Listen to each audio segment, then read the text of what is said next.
nüüd teeme Haapsalus veel kella 1 teeme uue korje.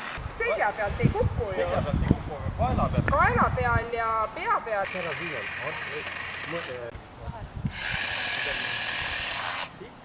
Tegelikult on päris nukker, kui need kuused lihtsalt tulle visatakse ilma, et nendest silmaelu võiks tekitada. See, et ta hunnikus põleb, on niisugune tavaline, aga meil on niisugune mõte, et võtta kuusest kõik, mis tal pakkuda on. Aga kuna meil sellest ettevõtmisest see territoorium on vaevalt kuu aega nagu meie käsutuses olnud, siis mõtlesime, et esimene märk võiks olla niisugune teemakohaline, et teeme ühesõnaga ühe koha pealt nagu linnale head, korjame kuused kokku, siis teistele, et näitame kohalikule kogukonnale ka, et meil on nii palju võimekust ja tahtejõudu, et see asi siin elama lüüa. Ja tegelikult, kui esimene üritus juba nii suurelt ilusti käima läheb ja ma loodan, et õnnestub, siis inimesed saavad aru, et see hoone läks õigetesse kätesse, et see asi nagu hea saaks. Sikke tannuka võtma lausa.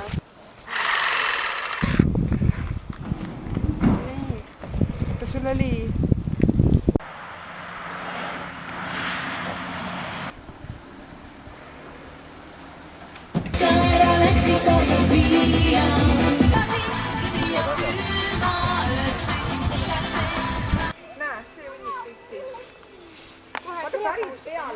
Jah.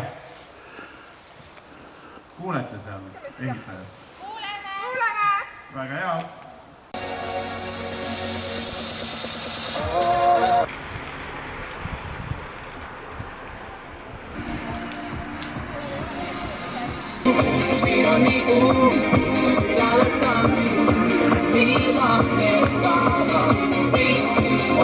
Mängime kohe mängu.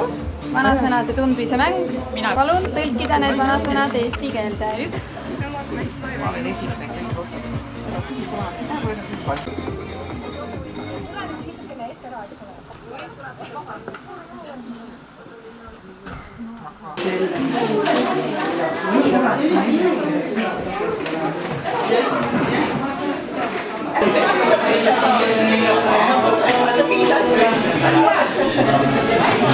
Ja kuidas see mõte tuli? Mõte on tegelikult, ma arvan, 3-4 aastat enne. Kaks teed oli ka, jah?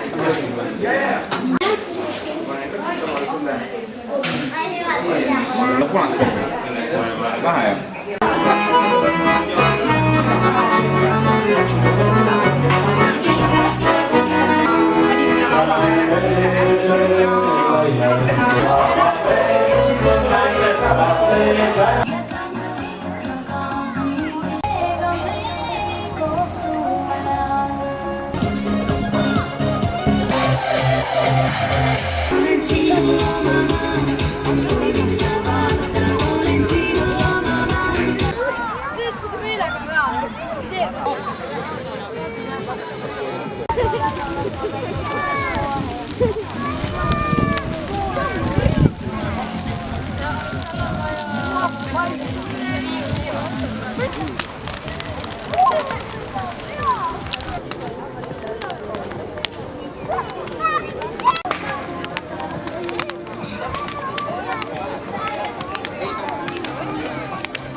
Tere!